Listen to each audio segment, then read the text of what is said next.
যদি কোনো মেয়ে বিয়ের দীর্ঘ লম্বা সময় পরে গিয়ে বুঝতে পারে যে আমার লাইফ পার্টনার আমার জন্য পারফেক্ট নয়, বেস্ট নয়, আই মিন আমি বলতে চাচ্ছি এটা যে একজন মেয়ে বিয়ে করেছে ভালো ছেলে দেখে যে মাশাআল্লাহ he is a good person, perfect person for me, but after getting married she realized that this person is not perfect for me.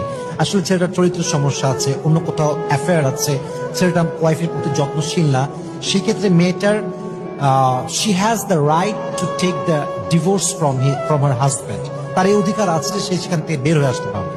এখন অনেক সময় দেখা যায় যে মেয়েটা বলছে আব্বা আমার স্বামীর সঙ্গে আমার যায় না, সে ভালো না, সে গাঁজা খায়, মদ খায় বা নেশাখোর ছেলে।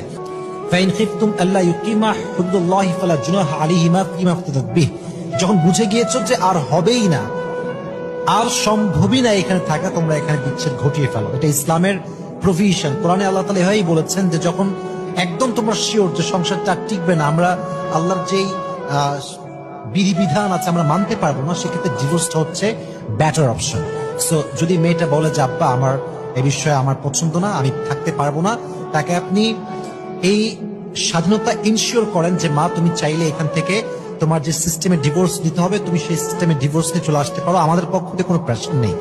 বাট তাকে জোর করে একজন খারাপ ছেলের সঙ্গে রাখা, এটা ইসলাম কখনো সমর্থন করে। মেয়েরা খারাপ, মেয়েদের খারাপের কারণে দুনিয়া তুই কে রে? তুই কি? তুই কি? মেয়েরা খারাপ।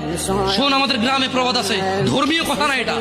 এখন যেটা বলছি এটা প্রবাদ, এটা ধর্মীয় কথা না। কোন মেয়ের দেখবেন হাঁটুর উপরে কাপড় ওঠে আর নামে না বেটা।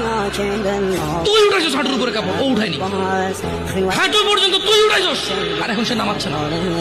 তুই মনে করিস তুই বেঁচে গেছিস না? তুই মনে করিস তুই জিনাই জেনা না? না বেটা, ও তোর সাথে জেনা করেছে, এরপরে তোকে বাদ আরেকজনের সাথে করবে, তুই সূচনা তুই ওকে শিখেছিস, সবগুলো তোর উপরে। তুই নিজের ছোট পাপিষ্ট মনে করিস না? তুই মনে করিস কি হয়েছে, আমি তোকে চুমাই নিছি, আমি তোকে বলছি ছবি তুলে পাঠাও, টয়লেটে যাও, ব্লাউজ খুলে ছবি তুলে পাঠাও, জামা খুলে ছবি।